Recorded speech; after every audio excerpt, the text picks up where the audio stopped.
Hi, everyone, and welcome. Glad to see you here. If you could just hit that like button and subscribe, that'd be good for me. Thanks. Let's talk about Arkansas's House Bill 1668, which is otherwise known as Vulnerable Youth Protection Act. Now, this was introduced by a couple of Republicans, Representative Mary Bentley and Senator Alan Clark. The bill would allow lawsuits against anyone who facilitates a minor's social transition. And it defines social transitioning as an act in which a minor adopts a gender identity different from their biological sex. And that includes a change in their clothing, the pronouns that they use, their hairstyles, and their names. Under the definition, a barber or a teacher, a guidance counselor or a doctor could face lawsuits for supporting a child's gender identity. It allows lawsuits to be filed for up to 15 years after a particular incident. And the damages could be anywhere from $10,000 to $1 million. In a case where a minor received gender-affirming care. Okay, now, these Arkansas lawmakers need to get the sticks out of their butts and mind their own business. Uptight Christians.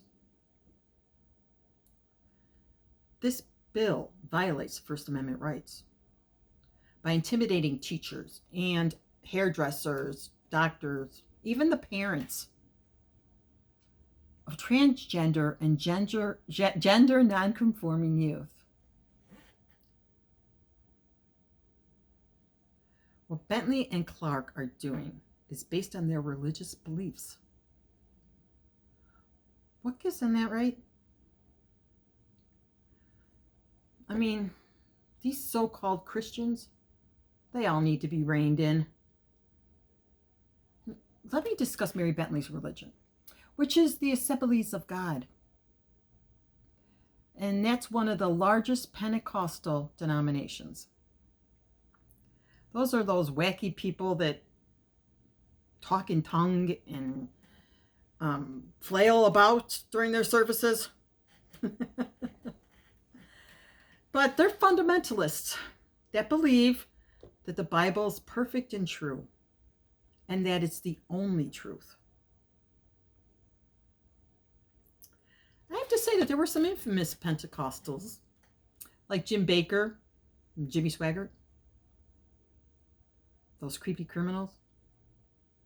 Then there's Daniel Salvala, a convicted ex-offender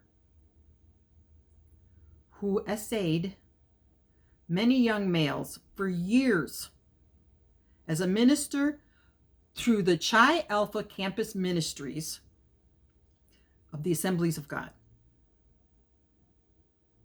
Sicko. And then there's the Riverdale Assembly of God Church and School in Fresno, County, California. They have had many SA cases, along with another California church, the Assemblies of God USA, where a 78-year-old pastor was arrested for kidnapping and the SA of a child under 10. Now, these were just a few examples of these SA scandals with the Assemblies of God. And I'm not saying Mary Bentley was involved in this whatsoever. That is not what I'm saying. She wasn't. But she's going to pass a law against transgenders when her religion is involved in this abuse? And she introduced a bill titled the Vulnerable Youth Protection Act. I'll tell you who needs to be protected. These kids at these churches. Talk about vulnerable. I mean, known youth are more vulnerable than those being abused by a trusted church pastor or minister. I'm so tired of Christian nationalists and extremists in our faces trying to dictate our lives. You all need to take care of what's going on in your own backyard. You know what I mean? And not judge or infringe on the rights or beliefs of your neighbors. Mind your own business and your own home. Why do members of Congress and other government branches think they have the right to threaten the citizens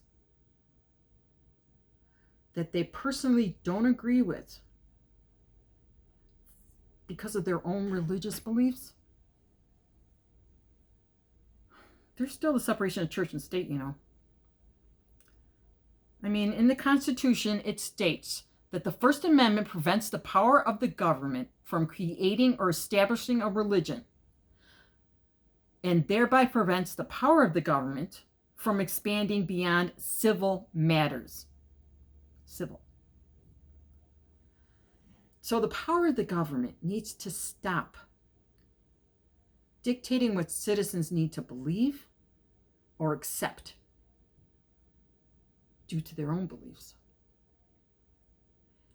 And they certainly need to stop enforcing how someone should get their hair cut, what they wear,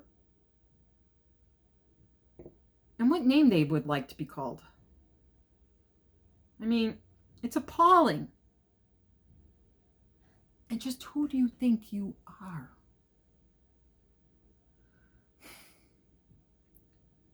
Well, I'll end this here. Until later. See ya.